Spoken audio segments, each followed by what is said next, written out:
같이 읽겠습니다. 시작. 내 아들아, 내 말에 주의하며 내가 말하는 것에 내 귀를 기울이라. 그것을 내 눈에서 떠나게 하지 말며 내 마음속에 지키라. 그것은 얻는 자에게 생명이 되며 그의 온 육체의 건강이 됨이라.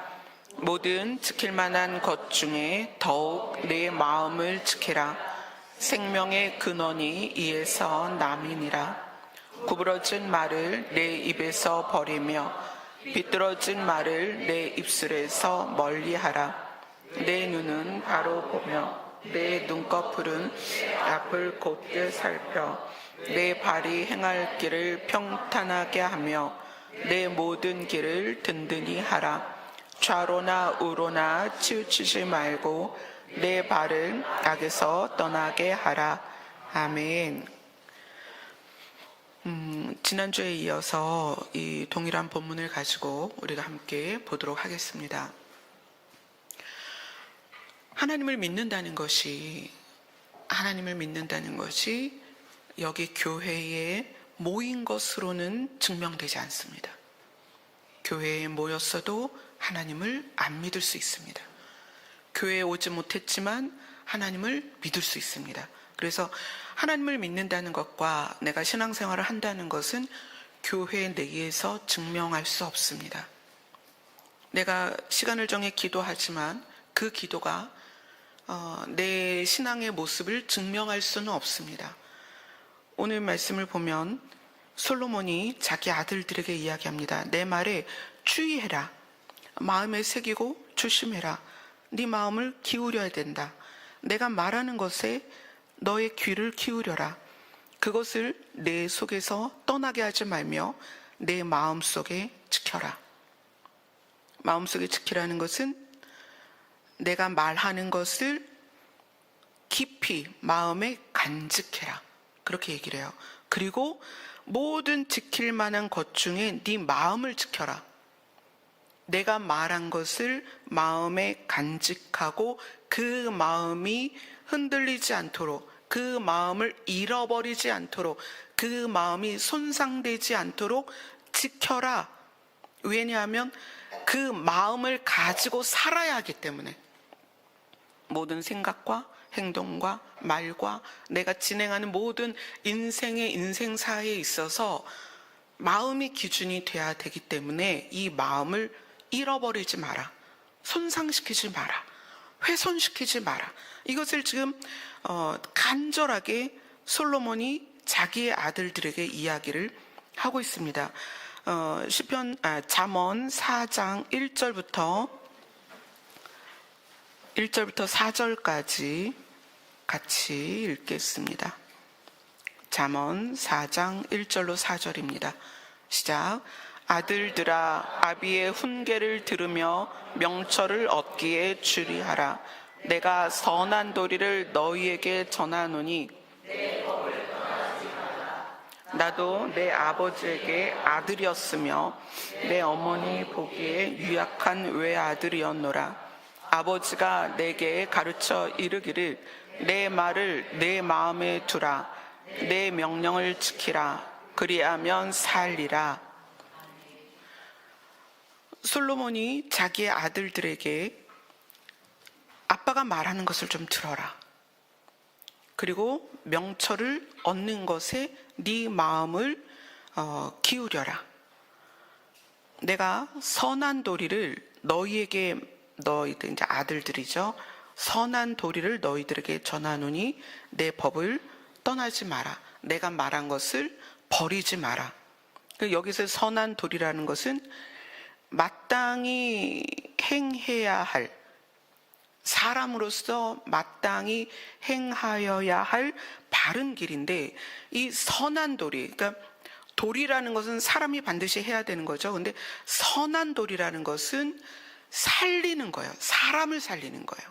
여기에서의 사람은 나도 살리는 것이고 나와 관계된 사람을 살리는 마땅히 행하여야 할 바른 것을 지금 솔로몬이 아들들에게 이야기를 하는 거예요. 솔로몬이 얘기합니다. 나도 내 아버지에게는 아들이었다. 그리고 내 어머니 보기에 유약한 외아들이었다. 사실 솔로몬이 외아들은 아니었습니다. 솔로몬 말고도 아들들이 있었죠. 엄마가 누구냐면 밧세바죠. 근데 여기서 이 외아들이었노라 이렇게 표현한 것은 다른 성경에서는 유일하게 사랑받는 아들이었다. 이렇게. 그러니까 자기에게 여러 형제가 있었지만 밧세바가 남편의 나라, 그러니까 다윗의 나라, 이스라엘을 통치하도록 맡기고 싶은 아들이었다는 거예요. 누가? 솔로몬이. 왜 그랬냐면 다윗이 아들에게 훈계와 그것에 의한 명철을 얻기를 늘 가르쳤고 아들들 중에 그것을 가장 잘 받아들인 아들이었어요. 솔로몬이. 그리고 엄마가 볼 때에도 솔로몬 말고 다른 아들들을 사랑하지 않았다는 것이 아니라 여러 아들들 중에 아버지의 선한 도리를 가장 잘 받아들인 아들이 솔로몬이었다는 거예요. 아버지가 내게 가르쳐 이르기를, 다윗이 솔로몬에게 가르쳐서 말하기를, 내 말을 너의 마음에 두어라. 그것이 너의 삶의 기준이어야 하고 생각의 기준이어야 하고 행동의 기준이어야 한다. 내 명령을 지켜라. 그러면 어떻게 된다? 살리라. 예. 4장 4절은 다윗이 아들에게 이것을 말하는 이유를 분명하게 솔로몬은 알고 있었던 거예요. 아버지는 나에게 이것을 이야기하는 이유가 나를 살리기 위함이다. 하나님의 말씀은 여러분을 살리는 말씀이에요. 여러분뿐만 아니라 하나님의 말씀을 품은 자들이, 어디에? 마음에 품은 자들이 그 삶의 반경 안에 포함된 가족들을 살립니다. 사실은 살려야 합니다. 말씀에 의해서 내가 살고 그 다음에 나로 말미암는 모든 관계에 있는 사람들을 살려내야 합니다. 말씀은 그런 능력이 있고 그러기 위해서 하나님이 우리에게 주신 거라는 거예요. 그래서 다윗은 그것을 너무나 잘 알았기 때문에 자기 아들 솔로몬에게 내가 가르치는 이 말씀을, 내 법이라는 것은 다윗의 법을 말하는 게 아니에요. 여호와 하나님의 법입니다. 이 율법을 너희가 잘 배워야 돼. 그래야 너도 살고 너의 가족이 살고 너의 나라가 살고 너의 민족이 산다. 대한민국이 사는 유일한 길은 성도들이 하나님의 법을 마음에 두는 것입니다. 대한민국의 교회가 사는 길은 성도들이 하나님의 말씀을 마음에 두는 거예요. 근데 우리가 신앙생활 하면서 여러분들이 여기 교회에 지금 모이기 전에 많은 교회들을 지나오셨습니다. 우리가 경험한 것들이 교회마다 성경 공부를 하고 큐티를 하고 그러면서 지나왔어요. 그러니까 우리 교회에 왔는데 저는 성경 공부를 안 한단 말이에요. 그러니까 이제 목사님은 왜 성경 공부를 안 해요? 성경 공부를 좀 해주세요. 이러시는 분들도 계세요. 예전에 저도 성경 공부를 교회에서 했었습니다. 그런데 공부는 마음으로 들어가질 않아요. 그게 참 신기해요. 왜 그럴까요? 여러분이 지금 여기 수능 지난 친구들이 있을 거고요. 그래서 지금 대학교 다니는 친구들이 있을 거고 또 수능을 준비해야 되는 나이의 친구들도 있죠. 수능 공부 아무리 해도 마음이 바뀌지는 않아요. 그죠? 하나님의 말씀은 마음으로 받아야 되는데 우리는 그것을 지식으로 접근한다는 거예요. 그래서 오늘 이 잠언은 계속 무엇을 말씀하냐면 다윗도 아들에게 너의 마음에 내가 가르치는 이 말씀을 두어라. 솔로몬은 자기 아들들에게 내 마음속에 이 말씀을 간직해라. 그리고 그 마음이 훼손되지 않도록 마음을 지켜라. 이렇게 얘기하거든요. 오늘은 그게 과연 우리에게 어떻게 하라는 것인지 좀 구체적으로 한번 보도록 하겠습니다. 자, 사람은 행복한 자기의 상태를 유지하길 원합니다. 그죠? 여러분 여기 계신 모든 분들이 난 불행해도 괜찮아. 불행할 수 있어. 난 고통도 괜찮아. 이런 분은 없단 말이에요. 고통이 있으면 피하고 싶고, 고통은 빨리 지났으면 좋겠고, 불행하다면 그 불행을 느끼는 요소들은 여러 가지인데, 불행을 느끼고 있다면 그것을 빨리 지나고 싶단 말이에요. 우리는 늘 행복한 상태를 유지하고 싶다는 거예요. 그러다 보니까 관계 안에서 내가 행복하지 않다라고 느끼는 타이밍들이 있어요. 사람마다 다르겠죠. 그 정도나 또는 예민하게 받아들여지는 부분들이 다 다릅니다. 그런데 타인에 의하여 내가 느끼는 부분들이 있어요. 그러니까 뭐 예를 들어서 저 사람이 나를 이상한 눈으로 쳐다봐. 그렇게 느끼는 부분 있죠. 또는 몇 사람이 대화를 하다가 내가 지나가는데 갑자기 조용히 해. 그러면 저 사람들이 나를 욕했나 봐. 또 어떤 사람이 나한테 말하는 것이 좀 더 비난적이고, 그게 부모와 자녀 관계에서도 그렇죠. 자녀들이 부모에 의해서 느끼는 느낌들이 있어요. 그러니까 부모가 주로 선택하는 단어들이 있습니다. 부모가 주로 선택하는 단어 때문에 자녀는 나에 대한 평가를 해요. 그러니까 부모가 나한테 주로 어떤 단어를 쓸까? 제가 구리시에 있을 때 남편하고 이제 부교육자로 사역했던 교회에서 어떤 여자 집사님이 30대 여자 집사님이 오셨어요. 그때는 이제 저는 이제 사모였으니까 그때 주일학교를 담당하고 있었고, 그래서 사모님 큰일 났어요. 우리 아이가 집을 나갔어요. 초등학생 여자아이였어요. 3학년 여자아이였어요. 그래서 아니 왜 집을 나갔어요? 아니 얘가 하도 뭐 이제 공부를 안 해서 엄마가 이제 야단을 쳤는데 애가 집을 나갔다는 거예요. 그래서 제가 대화를 하다가 그 집사님한테 여쭤봤어요. 집사님, 혹시 아이를 혼낼 때 나가라는 소리 많이 안 했어요? 그랬더니 맨날 했죠. 기집애야 나가. 뭐 너 필요 없어. 뭐 꼴도 보기 싫어. 막 맨날 그런 이제 재혼 가정의 자녀는 사실 재혼 부부에게는 많은 문제를 일으킨단 말이에요. 그러니까 이 엄마 입장에서 재혼한 남편과 늘 문제가 되는 시점에서 그 문제를 촉발시키는 아이였거든요. 그러다 보니까 엄마가 남편에 의하여 느끼는 불행감, 재혼이니까 잘 살고 싶은데 이 아이가 어떤 문제를 자꾸 야기시킨단 말이에요. 그러니까 이 아이만 없으면 재혼 과정에서 문제가 없을 것 같은 거야. 그러니까 그 어린 아이한테 나가! 너만 없으면, 이런 말을 이제 가끔 한 거예요. 근데 정말 아이가 많이 혼나고 나니까 아이가 집을 나가버린 거예요. 그래서 이제 제가 동네를 찾아서 아이를 찾아서 이제 여러 가지 이야기를 나눴어요. 타인에 의하여 나에 대한 평가를 한다는 거죠. 타인에 의하여. 근데 그게 주 요인은 부모죠.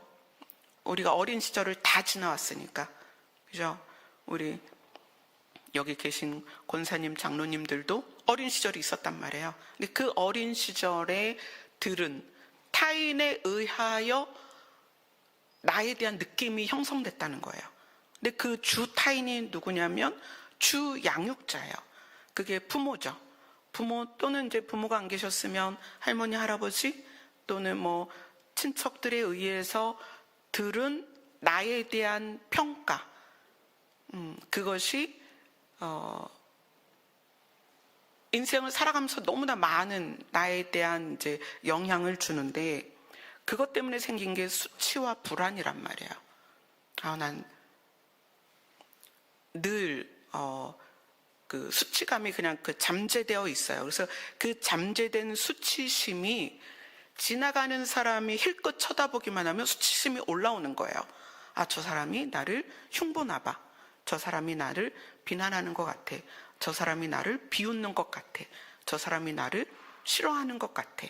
이런 느낌을 느낀다는 거죠. 그러니까 이것이 보통은 타인이 나를 쳐다봐도 나는 아무 느낌이 없어야 돼요. 아무 생각이 없어야 돼요. 지난주에도 예를 들어드렸죠. 김용국 집사님은 밭을 갈고 우리 박기용 형제는 고구마를 굽는데 제가 막 가다가 기용 형제랑 막 얘기를 해요. 그러면 여기 계시던 김용국 집사님이 아니 왜 목사님은 기용 형제랑만 얘기하지? 내가 뭐 실수했나? 나를 싫어하나? 이렇게 생각할 수도 있다는 거예요. 원래는 어때야 된다? 아무 생각 없어야 돼요. 그렇죠? 근데 그런 생각들, 타인에 의하여 어떤 느낌을 느끼는 요인들이 내 내면에서부터 이렇게 잠재되어져 있는 것에 의하여 느낀다는 거예요. 그래서 오늘 본문에 보면 내 눈은 바로 보고 내 눈꺼풀은 내 앞을 곧게 살펴라. 이 이야기는 우리에게 있는 왜곡된 시각이 얼마나 많은가, 내 내면에 잠재되어져 있는 것에 의한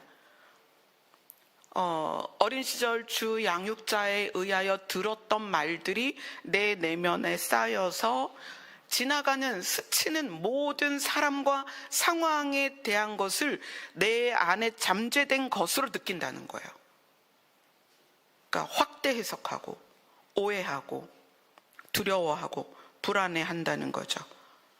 또 다른 것은 그 다음에는 내가 나에 대한 느낌이 있어요. 내가 나에 대한 느낌. 그러니까 늘 제가 이제 거의 40대까지 가지고 있었던 어떤 열등감?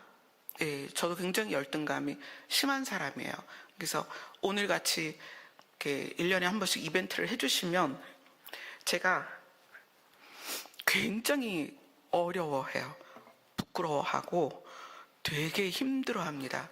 물론 감사하죠. 너무 감사한데 그 감사하면서도 전 사실 마음이 되게 힘듭니다. 그래서 누가 목사님 식사 한번 하시죠? 그러면 네 하고 대답은 하는데 그게 굉장히 어려워요.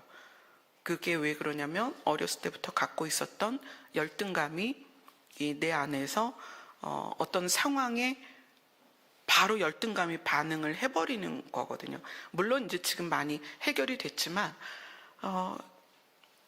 우리가 가지고 있는 마음 안에 내재되어 있는 것이 관계 안에서 너무나 영향을 많이 미친다는 거예요. 그래서 늘 내가 부족하다, 나는 좀 못났다, 내가 좀 뚱뚱하다, 나는 좀 머리가 나쁜 것 같아, 나는 좀 지혜가 없는 것 같아, 뭐 내가 나에 대한 평가, 이것은 이제 내가 스스로 갖는 나에 대한 느낌이죠. 그렇죠?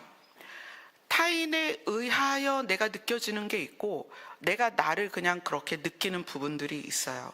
그 다음에 내가 타인에 대한 느낌이 있어요. 어머, 저 사람은 왜 저러냐? 저 사람은 옷을 뭐 저렇게 입었어. 진짜 촌스럽다. 또는 어떤 사람의 말을 들으면서 정말 경박스럽네. 배운 것도 없나 봐. 또는 어떤 사람을 보면서 야, 어쩜 저렇게, 아마 저 사람을, 제가 그런 말을 들었어요. 야, 저 사람의 어머니는 저 사람 낳고도 미역국을 드셨겠지? 그런 말을 왜 하는지 모르겠어요. 막 그렇게 하면서 상대에 대한 비난과 폭언을 하는 거예요. 그러니까 타인에 대한 나의 느낌이 있습니다. 자, 지금 저는 여러분들에게 우리가 일상에서 느낄 수 있는 사람에 의한 느낌들을 지금 쭉 이야기를 하고 있어요. 이건 느낌이에요. 감정입니다. 이거는 순식간에 느껴지는 거예요. 내가 논리적으로 풀어서 느끼는 게 아니고 그냥 순간 느끼는 거예요. 이 느낌은 내 상처나 과거나 기질이나 성격을 모두 반영해서 느끼는 겁니다. 그래서 이 느낌이 예민도가 남들보다 좀 높을 수도 있고 예민도가 떨어질 수는 있지만 우리는 모든 상황에서 느낌이라는 것을 느껴요. 그죠? 불쾌하거나 기분 나쁜 어떤 이제 부정적인 측면에서요. 자, 이랬을 때 뭔가를 느꼈을 때 우리는 그 상태에서 어떻게 하냐는 거예요. 그 상태에서. 예전에 저는 이렇게 했습니다. 지나가는 사람이 저를 힐끗 쳐다봤어요. 그러면 이제 제가 느끼는 거죠. 기분 나쁘게 느끼는 거예요. 기분 나쁘게 느끼고 그 다음에 왜 내가 못생겼다고 나를 저렇게 쳐다보나 보지? 그러면서 이제 생각을 하는 거예요. 이 안에서. 그래, 지는 얼마나 이뻐서. 이제 생각하는 거죠. 그래, 네 얼굴 그래 이쁜 것 같긴 한데 그래 돈 많이 들었겠다. 이제 생각하는 거예요. 그러다 이제 생각이 어디로 가요? 그래, 엄마 아빠가 나한테 좀 예쁘게 태어나게 했으면 얼마나 좋았을까. 그래, 예전에 만났던 그 선생님처럼 돈 많이 모아가지고 나도 병원을 갈까. 이제 혼자서 막 어디까지 가요? 그 사람이 지나가면서 저를 쳐다본 건데 어디까지 가냐면 돈을 얼마를 모아서 성형을 할까? 그러면 이제 막 알아보죠. 언젠가는 내가 저기 가서 견적을 내봐야지. 얼마쯤 드나. 그게 그냥 우연히 지나가다가 저를 쳐다본 사람의 눈빛에서 제가 기분이 나쁘다는 느낌에서 시작되는 거예요. 그 느낌에서부터 저 사람이 나를 이렇게 평가했을 거야. 그래, 나 그렇지. 그래, 그럼 이걸 어떻게 해결하지? 이러면서 지금 머릿속에서 온갖 상상과 고민을 다 하면서 결론까지 가죠. 부모만 잘 만났어도 나한테 이런 얼굴이 아니라 예쁜 얼굴을 줬을 텐데 막 이런 이제 그러면서 이제 그러면 의학의 기술을 빌려서 내가 좀 예뻐지면 사람들이 나를 저렇게 안 쳐다볼 거야. 막 이렇게까지 가는 거예요. 우리가 느낌을 느끼는 순간에 그 느낌을 느끼는 순간에 어떻게 해야 될까? 솔로몬은 왜 자기 아들들에게 하나님의 법을 너희 마음에 두라고 했을까요? 마음에 간직하라고 했을까요? 그 마음을 지키라고 했을까요? 다윗은 왜 자기 아들 솔로몬에게 내 법을, 그러니까 하나님의 말씀을, 율법을 네 마음에 두라고 말씀을 하셨을까요? 제가 열등감이 하도 많으니까 주일학교 6학년 때였던 것 같아요. 주일학교 선생님이 저한테 그러는 거예요.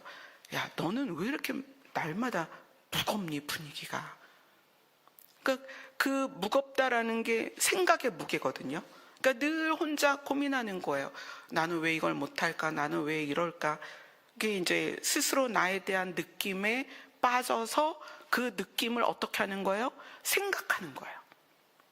끊임없이 생각하는 거예요. 여러분도 그런 경험들이 많이 있죠. 느낌에 대한 생각. 그 생각을 꼬리에 꼬리를 물고 그 생각이 가다 보면 이제 행동으로 나와요.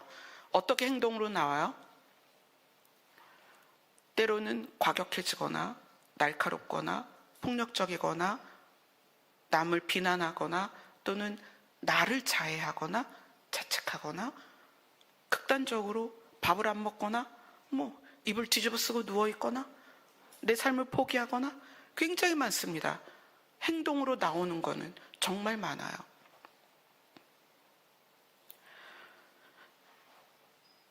하나님의 말씀을 마음에 두라는 것은 우리 마음이 그릇이라고 생각하시고요.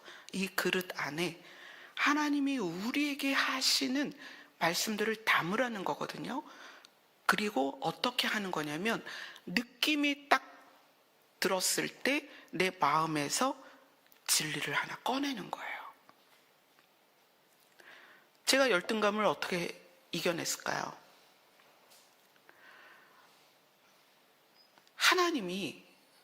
저는 하나님이 저를 사랑하신다라는 것에 사실 신뢰를 못했어요. 하나님이 저 안 사랑할 것 같았어요. 왜냐하면 가정 형편도 어려웠고 환경도 늘 어려웠고 그 안에서 저의 포지션이 늘 부모를 돕는 포지션에서 있다 보니 내가 희생한다는 생각이 드는 거예요. 그러니까 희생한다는 생각을 드니까 또 무슨 감정이 따라오겠어요? 억울하죠. 그러니까 억울하죠. 그러니까 그 억울함 뒤에 우울함이 따라오는 거예요. 늘 그런 생활을 하면서 하나님이 계시다면 나는 왜 이렇게 살고 있을까? 나는 정말 모태신앙으로 열심히 교회를 다녔는데 나는 왜 이 모양일까?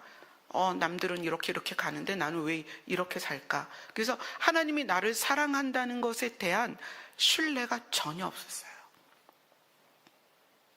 그런데 어느 날 하나님께서 그렇게 말씀하셨어요.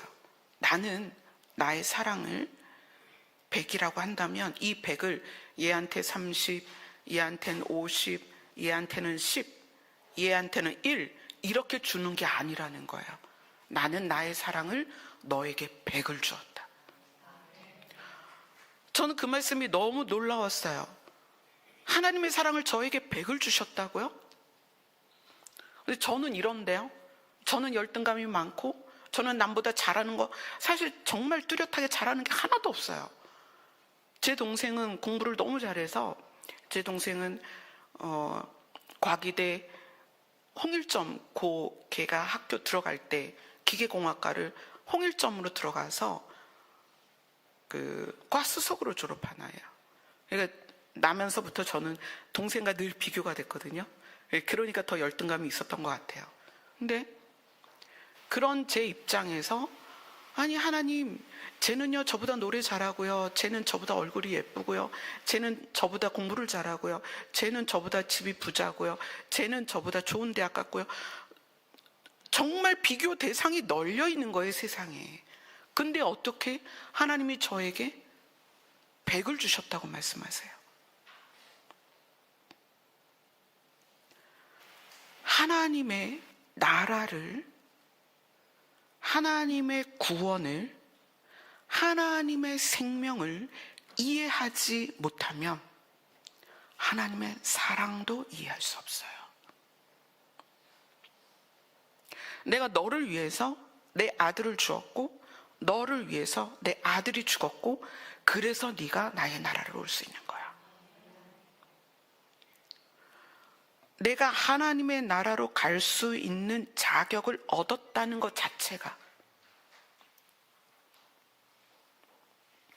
저는 그 개념이 없었어요. 남편이 목회를 하는 사모가 됐는데, 아버지가 목사님이었고 남편이 목회를 하는 사모가 됐는데도 하나님의 나라가 어떤 곳인지 어떤 의미인지 우리가 그것을 가는 것에 대한 인식도 없었다는 거예요. 늘 은사 받아야 돼, 그런 거 있죠. 은혜 받아야 돼, 능력 받아야 돼. 그러면 마치 은사 받고 은혜 받고 능력 받으면 내가 가지고 있는 모든 열등감의 원인들이 다 사라질 것 같고, 내가 은사 받고 능력 받으면 내가 겪고 있는 어려움을 이겨낼 것 같고 막 초월적인 힘이 날 것 같고, 이렇게 교회가 가르쳤기 때문에 그냥 목이 터져라 기도하는 그런 삶을 살았다는 거예요. 근데 하나님이 저에게 내가 100을 너에게 주었다, 나의 사랑 100을 주었다, 나는 모두에게 나의 사랑 100을 준다, 그 말씀을 듣고요, 저는 정말 하나님의 사랑과 하나님의 나라와 하나님의 생명과 하나님의 은혜가 무엇인지 그 말씀 하나 안에서 다 풀어줬어요. 그리고 나서 제가 열등감을 느끼는 포인트, 그걸 딱 느낌이 왔을 때 저는 제 마음의 그릇 안에서 그걸 꺼내는 거예요. 하나님은 나를 사랑하셔. 마음을 사용한다는 것은 마음 안에 담긴 하나님의 말씀을 꺼내는 거예요. 여러분이 만약에 하나님의 사랑이 믿어지지 않으면 그때 마음 안에서 진리를 꺼내는 거예요. 아니, 여러분, 우리는 느낌 다음에 반드시 생각으로 갑니다. 그죠? 생각으로 이동을 해요. 그래서 하나님이 나를 사랑하시겠어? 나는 이 모양인데, 이 꼴인데, 이런데, 이것도 못하는데, 이렇게 살고 있는데 하나님이 나를 사랑하실까? 그러면 행동으로 가죠. 하나님 앞에 나올 자신이 없다는 거예요. 근데 어디로 가야 돼요? 우리 마음으로 가야 된다는 거죠. 마음 안에 들어있는 하나님의 말씀을 꺼내는 거예요. 아니, 하나님은 나를 사랑하셔. 하나님은 나를 사랑하셔서 자기 아들을 아낌없이 십자가에 못 박으셨어. 우리는 여러 상황 안에서 우리의 느낌 다음에 선택을 생각이 아니라 마음으로 가야 돼요. 그래서 마음과 뜻과 정성을 다하여 하나님을 섬긴다는 것은 우리의 마음 안에 하나님의 말씀을 가득 넣어서 우리가 인생을 살 때에 늘 하루에도 수십 번, 수백 번 느낌이 있잖아요. 그때 뭘 사용한다? 생각으로 가는 게 아니라 진리를 사용한다. 우리가 공동체 안에서 생활하다 보면 어떤 사람을 딱 볼 때, 아니 저 사람 왜 말을 저렇게 해? 배운 게 그거밖에 없어? 기가 막혀. 우리 교회 안 나왔으면 좋겠어. 막 이런 식으로 이제 생각으로 간단 말이에요. 어떤 사람에 대한 느낌이 왔을 때. 그런데 생각으로 가지 말고 마음으로 들어가면 어떻게 할까요? 하나님은 저 사람을 위해서도 아들을 주셨어. 나만 하나님의 사람이 아니고 저 사람도 하나님의 아들이야. 그래서 그 다음에 뭘 생각하냐면 하나님이 나를 기다려 주신 것 같이 하나님은 저 사람을 기다려주고 계시고, 내가 하나님의 은혜 안에서 성장하듯이 저 사람도 하나님의 은혜 안에서 성장할 거야. 이것이 마음을 사용하는 거예요. 생각을 사용하는 것은 내 경험에 바탕됩니다. 생각을 사용하는 것은 내 상처를 기반으로 하는 거예요. 내 마음을 사용한다는 것은 마음 안에 들어있는 진리를 꺼내는 거예요. 그래서 제가 찬미랑 대화를 할 때 그런 얘기를 많이 해요. 찬미가 이제 어려움을 막 겪고 있을 때 종종 그래요. 엄마 이런 부분이 이렇게 생각이 들어. 그래? 그러면 우리 진리를 사용하자. 이렇게 얘기를 해요. 그러면 이때 어떤 진리를 사용하면 좋을까? 그러면 찬미가 이렇게 해서 말씀을 꺼내요. 마음 안에서. 그렇지. 그러면 생각으로 가던 길이 그 자리에서 멈춰져요. 여러분, 생각으로 가는 길을 스톱시켜야 됩니다. 그리고 어디로 가요? 마음으로 가서 진리를 꺼내야 되는 거예요.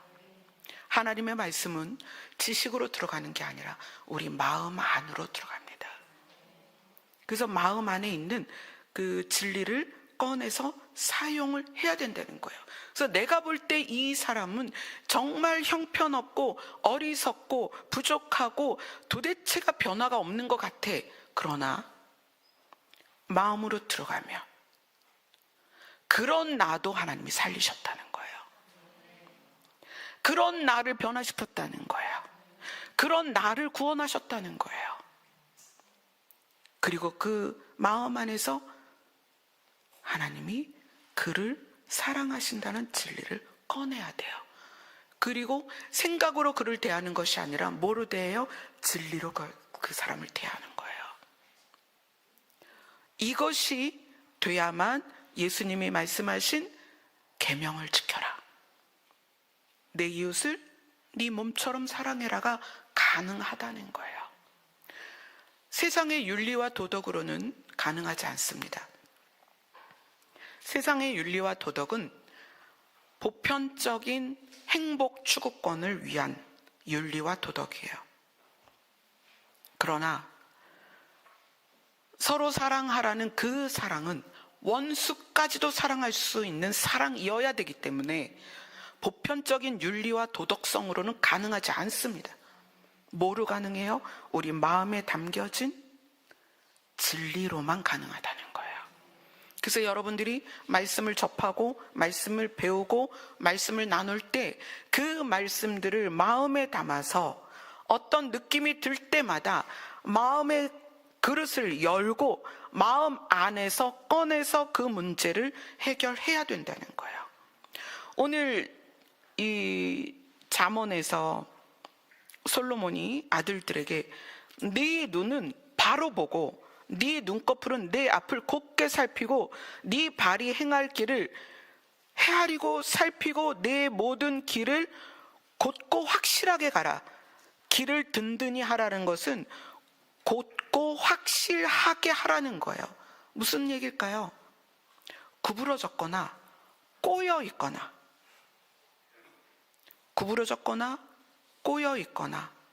오해하거나 왜곡된 것은 무엇에 의한 거다? 생각에 의한 거다. 생각은 내 과거를 기반으로 한다. 제가 이번 주 중에는 낮에 피아노를 좀 자주 쳤어요. 왜 그러냐면 저도 여러분들이랑 똑같이 어떤 느낌이 있을 때 이것이 아차하면 생각으로 가요. 그죠? 아차하면. 그러니까 이게 좀 어떤 상황이 저에게 버겁거나 무거우면 생각으로 간단 말이에요. 근데 생각으로 가면 이 생각의 길은 너무 익숙해요. 방식이 있어요. 일단 자기 합리화를 하고, 그죠? 그 다음에 자기 방어를 하고, 그 다음에 나를 위한 변명, 그렇죠? 그 다음에 나를 위한 포장. 여러분, 자기를 위한 변명과 자기를 위한 포장과 자기를 위한 어떤 둘러대는 것이 익숙해지잖아요. 그러면 사실 그게 거짓말인데 그걸 자기가 믿어버려요. 정말로. 그러니까 그런 분이 있었어요. A라는 사람이 B라는 사람을 때렸어요. 그래서 B라는 사람이 맞고 병원에 실려가고 그 현장을 제가 안단 말이에요. 근데 A라는 사람이 저한테 얘기를 해요. 목사님, 제가 어떻게 사람을 때리겠어요? 저는 그 병원 진단서까지 다 봤는데 저한테 그러는 거예요. 저는요, 그 사람보다 키가 작고요, 몸무게도 작은데 제가 어떻게 때렸겠어요? 이렇게 얘기를 해요. 자, 이거는 이 사람이 나를 속이겠다라는 의도가 아니라 자기를 보호하겠다는 방어란 말이에요. 둘러댄다. 그러니까 나라는 사람이 있는데 나를 방어하기 위해서 둘러대는 거예요. 이 둘러대는 거는요. 자, 오늘 솔로몬이 구부러진 말을 하지 말고 삐뚤어진 말을 하지 말고 내 눈을 똑바로 봐라. 네 발을 바르게 가라. 곧고 확실하게 가라. 이것은 둘러대지 말라는 거예요. 근데 우리가 둘러대는 게 익숙하면 둘러댄 걸 진짜라고 믿어요. 자기가 한 거를 진짜로 믿는 게 아니고 둘러댄 걸 믿는다는 거예요. 그래서 여러분, 어떤 일이 있을 때 사실에 입각해서 말하고 행동하셔야 됩니다. 잘못한 거 그 자리에서 잘못했다고 하셔야 돼요. 자기 자신을 방어하고 둘러대면 방어하고 둘러대기 위한 그 말과 행동을 스스로 믿어버려요. 그래서 이 사람은 변화가 없어요. 평생 변화가 없어요. 한 번의 폭력이 다수의 친절을 합리화할 수 없습니다. 무슨 말이냐면 A라는 사람이 B라는 사람에게 100개의 선물을 줬는데 한 번의 폭력을 했어요. 100개의 선물이 한 번의 폭력을 정당화할 수 없다는 거예요. 여러분, 한 번의 폭력이 이 사람입니다. 100개의 선물은 그 사람이 아니에요. 여러분의 기준을 타인에게 친절히 하고 타인에게 잘하는 그 모습이 자기라고 생각하면 안 돼요. 내가 누군가를 업신여기거나 말로 폭력을 가하거나 타인에 대한 무례히 행동하는 것이 그게 자기예요. 진짜 자기예요. 그런데 우리는 네가 그래서 내가 이렇게 행동했어 라는 합리화를 한단 말이에요. 그 합리화와 둘러댐이 자기를 볼 수 없게 하기 때문에 합리화와 둘러대는 것이 많으면 많을수록 자기는 그 둘러대는 말을 믿어버려서 자기 자신이 변화가 없다는 거예요. 그래서 우리는 어떤 상황에서 바로 어디로 가야 된다? 마음으로 들어가서 진리를 꺼내서 나를 비춰야 된다. 이게 안 되면 우리가 신앙생활 한다는 게 얼마나 무의미한지 몰라요. 왜냐하면 하나님이 우리에게 원하시는 게 뭘까요? 하나님이 우리에게 원하시는 게 뭐인 것 같으세요? 예배 꼬박꼬박 나오고 기도 열심히 하고 충성하고 봉사하고요? 아니요. 하나님이 우리에게 원하시는 건 내가 너를 만든 그 상태로 회복했으면 좋겠다. 우리 상태의 회복이에요. 장소의 회복은 뭐죠? 우리를 하나님의 나라로 데려가는 거죠. 하나님이 우리를 만드셨을 때 그 에덴, 그것을 회복해서 우리를 그 회복된 에덴으로 데려가고 싶으신 게 장소의 회복이에요. 그 다음 우리에게 원하시는 게 뭐냐면 상태의 회복이라는 거예요. 우리가 우리의 상처와 죄악 가운데 뒤틀려버린 우리의 생각과 마음들을 온전히 완전히 하나님이 원래 창조한 모습으로 회복하는 것. 그래서 그걸 뭐라고 그런다고요? 선한 도리를 너희에게 전해줄 테니 그것을 마음에 담아라. 그러면 어떻게 된다? 산다. 내가 살고 내가 살아야 타인을 살릴 거 아니에요. 그죠?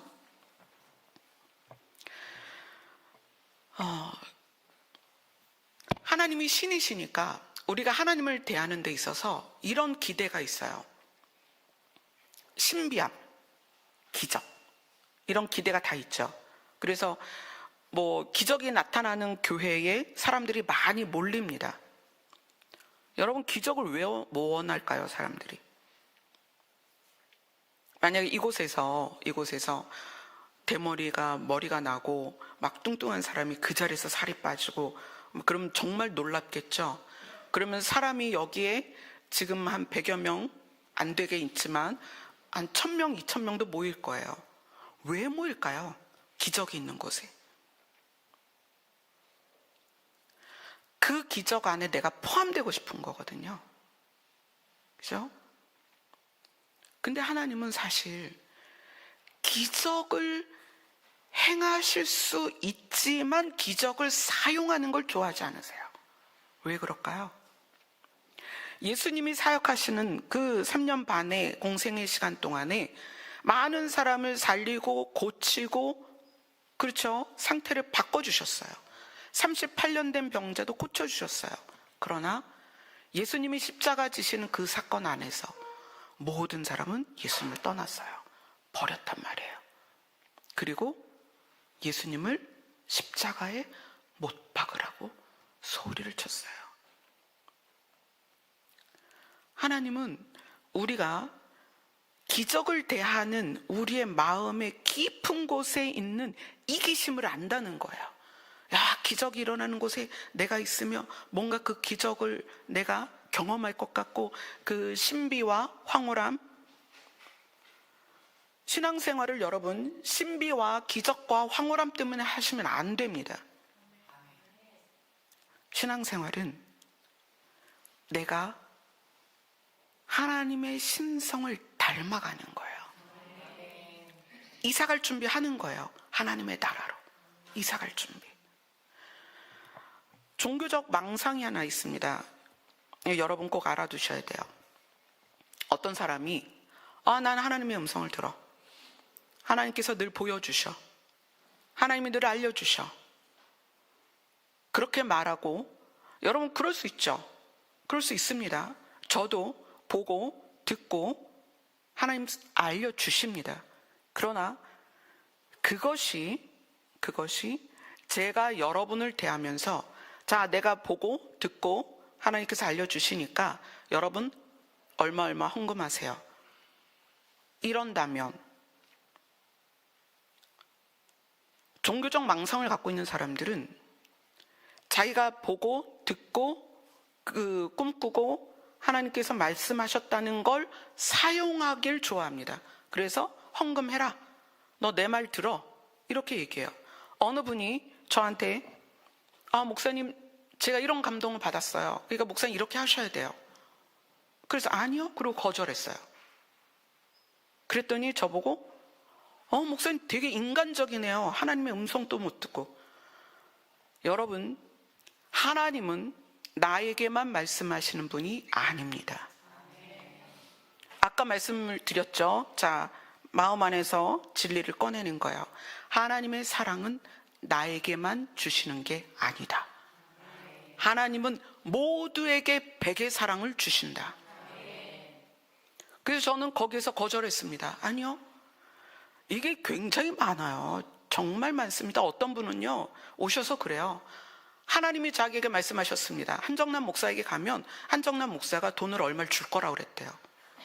그래서 아니요, 저 그렇게 들은 적 없습니다. 나는 하나님께 들은 적 없습니다.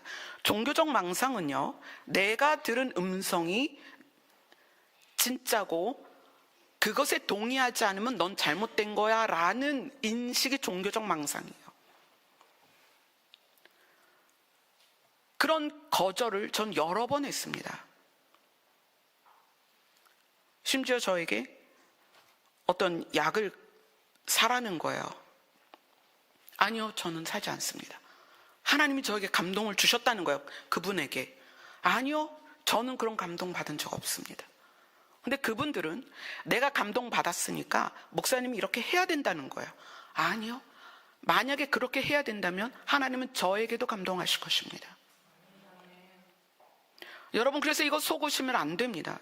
정말 난다긴다 하는 분들이 내가 봤습니다, 들었습니다, 여러분 이렇게 하셔야 됩니다, 그래서 회중을 선동해서 이끌어가고 결국은 헌금하게 하고 집 팔아서 바치게 하고, 여러분, 여러분에게 스스로 감동되어지지 않으면 그건 헌금도 하지 말아야 되는 거예요. 왜 교회들이 잘못될까요? 이 종교적 망상 때문에 그렇다는 거예요. 마치 내가 들으면 하나님이 나에게만 말씀하신 것 같아서 다른 사람에게 내가 본 환상과 음성에 순종해라, 순종하지 않으면 성령 회방죄다, 막 이렇게 떠들고 다녀요. 그래서 여러분들이 반드시 스스로 하나님 앞에 나가라는 거예요. 누군가가 자기가 들은 음성으로 여러분을 협박한다면 진리를 꺼내야 됩니다. 하나님은 나를 사랑하셔. 하나님은 나의 아버지야. 정말 내가 집을 팔아서 이 사람에게 헌금을 해야 된다면 하나님은 나에게 말씀하실 거야. 이렇게 해야 된다는 거예요. 정말 이렇게 종교적 망상이 많단 말이에요, 주변에. 특히 목회자들이. 그러다 보니 그런 사람들이 어떻게 되는 거예요? 이단이 되는 거죠. 나는 신이다라는 그거 한번 보세요.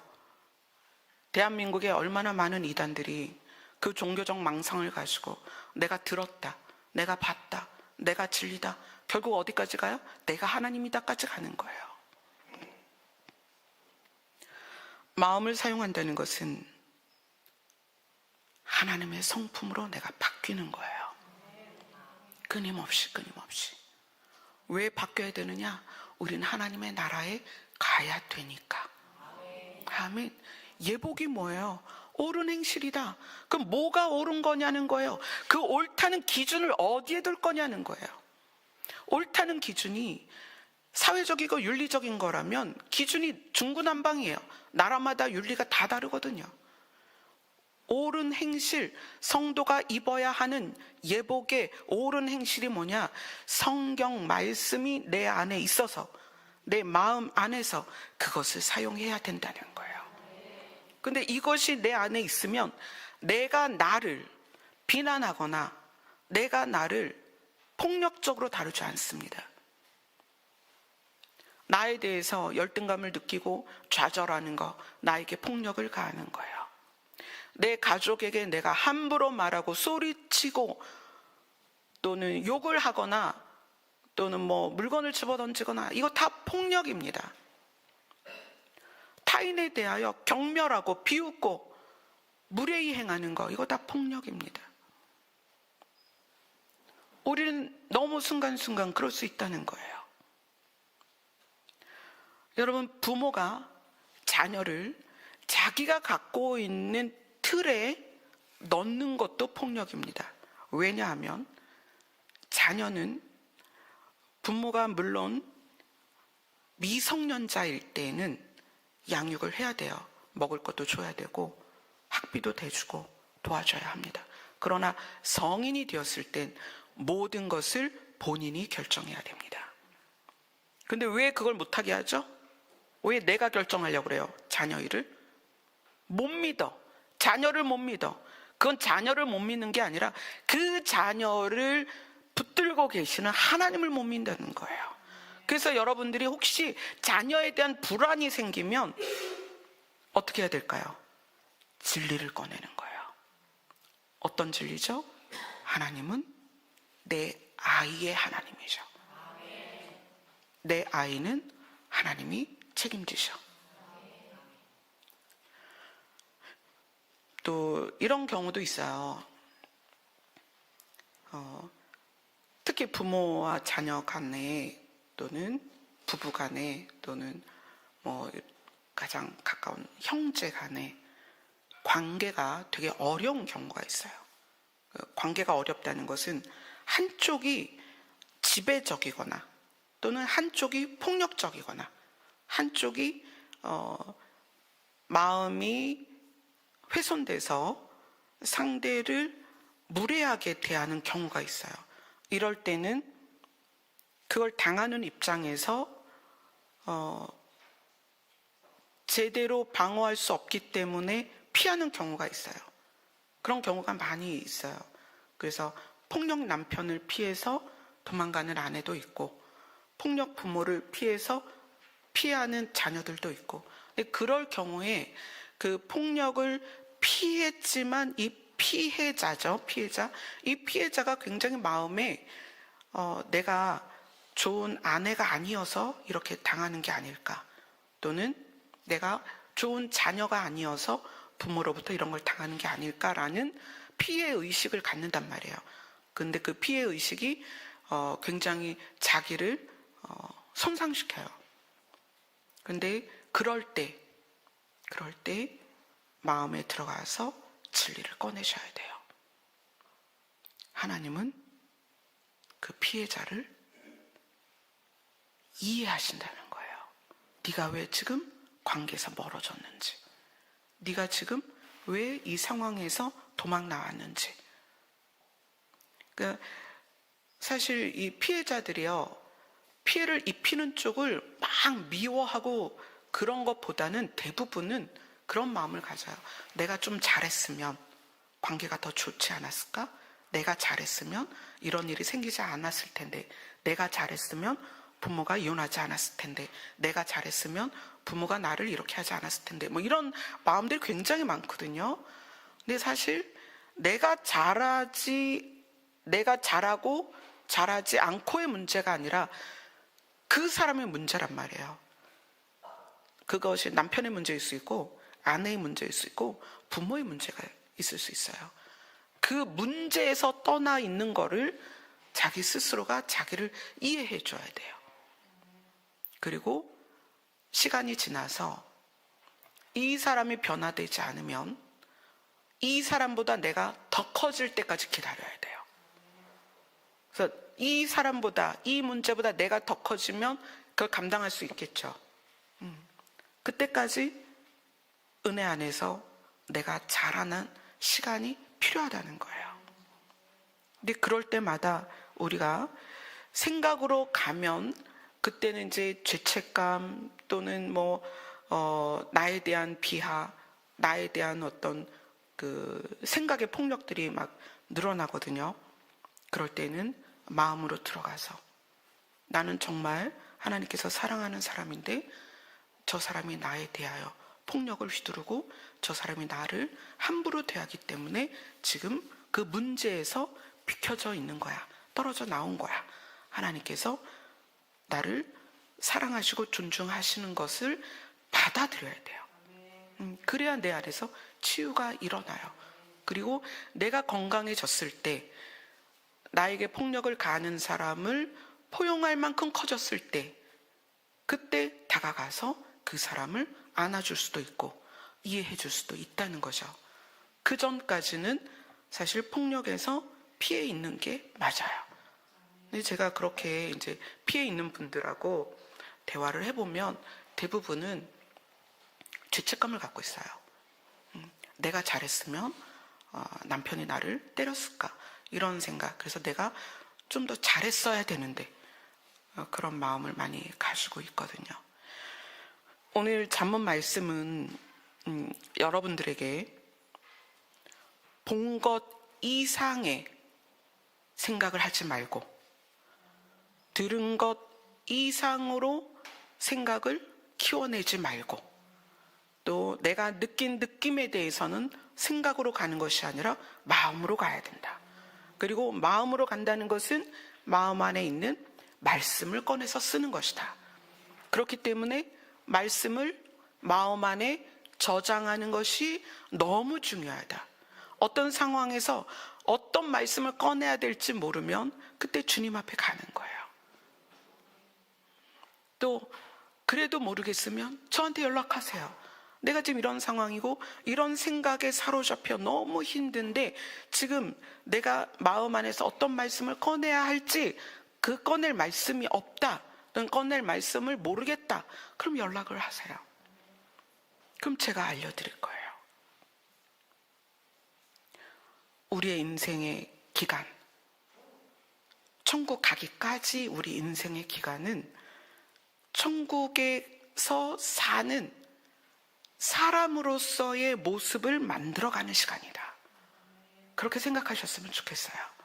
그래서 여러분의 신앙생활이 그것에 집중되는 시간이었으면 좋겠습니다. 아멘. 기도하겠습니다.